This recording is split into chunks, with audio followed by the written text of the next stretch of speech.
Hello gamers, Jerosa here, coming at you with another Bolt Action Battle Report. Just wanted to thank everyone for watching, and just to remind you to please like, comment, and subscribe.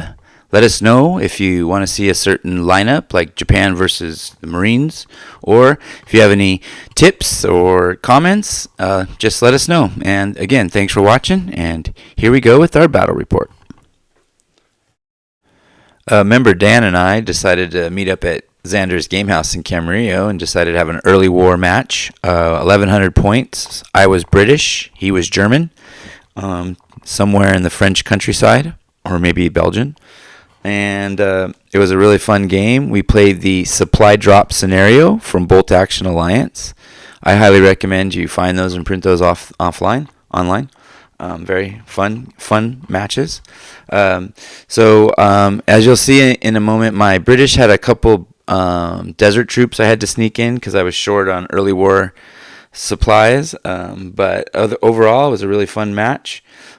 Started off with German powerhouse coming in and just really mauling the British. I tried to charge out my forces early, and I paid for it.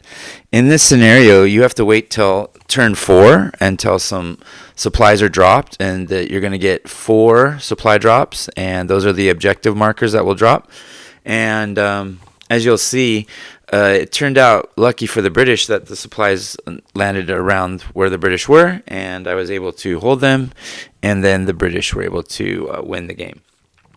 This match does not have any kill points. If it did, the Germans would probably have at least tied, if not won. Because, like I said, I didn't know where the supplies were going to drop, obviously, for the first 3 turns. So I charged my troops out, trying to get them to the center of the board. As you'll see, the Germans moved into the ruins in the forest and just tore me up, just shredded my troops. And I was really worried, and even Dan admitted that, like, oh, wow, he was feeling bad because it was going so horribly. I put my spotter out into the middle of the board into the shell hole, and he was killed immediately. So I had to move my mortar up, which lost a couple turns doing that.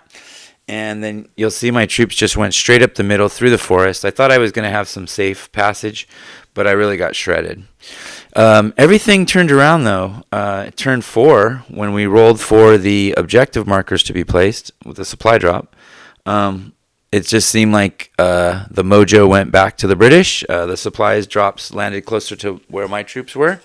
I was able to capture most, if not all, the supply drops by the end of the game. And then at that moment, too, I was able to land in my free artillery shot, and it really did damage to the center of the board. And it just all culminated by turn 6 into a British victory. So it's one of those games where you have to play it all the way through because you never know what's going to happen.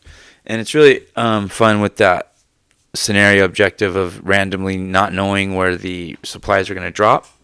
Excuse me, on the board. So it makes for a better game, I think, to have something like that happen.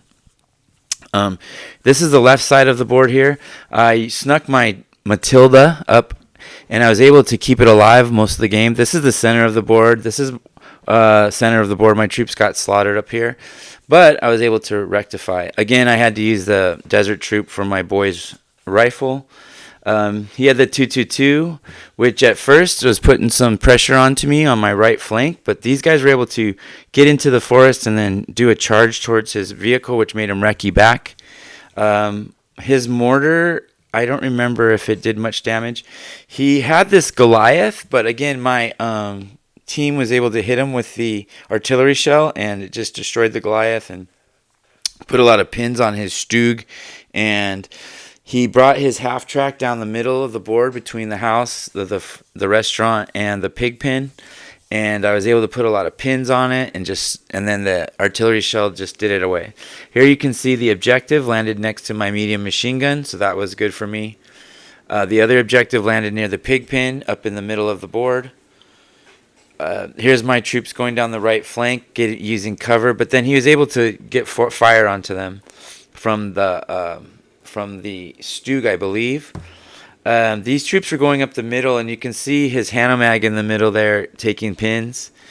I was able to somehow charge this 222 and make him recce. putting pins on that Hanamag you can see in the distance. And overall, it was just a really fun match. This is my troops recovering from the shock of getting slaughtered up the middle and recovering. And then the artillery shell is going to be coming into the middle of the board here, right by that center, right here where you see that gold-colored flame. That's where my artillery shell came in. And then this is my left wings just sneaking up, putting pressure, making my pincher close. Goliath was trying to sneak out around the right flank.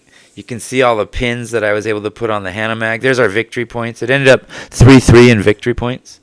So it was really a great match. Dan and I go back and forth. I think we both beat each other pretty consistently.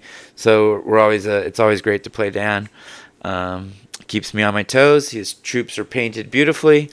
And so, yeah, I highly recommend Bolt Action. We're waiting to see what happens with version 3, of course. Holding our breath. You can always play version 2, I guess, if it's horrible, or move forward to version 3. I'm hoping they at least fix the medium machine guns. That would be a great start. Anyways, that's my opinion out there. Again, really fun to play. I need to get some new terrain maybe made. I've been using this for a minute. And I got to use my British. I need to get some early war tanks for the British, or at least get a Matilda painted up in the green colors. Here's his Germans sneaking up the right flank. Oh, there's my artillery shell coming in, putting pins and killing people. And so the Stug had to retreat because he failed an order. And there's the end goal with our kill points, 3-3. I was able to hold this hedge and the objective and move my mortar up, and I think I got one more shot in and it hit, I think.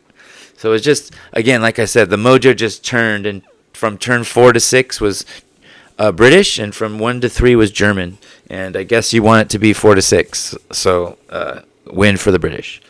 That's all I can say. Let us know what you think. I'm going to let the music play for the rest of the video, and sorry for the delay in producing another video, but you know how it goes, and hopefully we'll get a lot more going.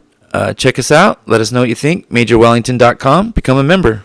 All right. Thanks. Subscribe. Talk to you soon. See you at the tables. Bye-bye.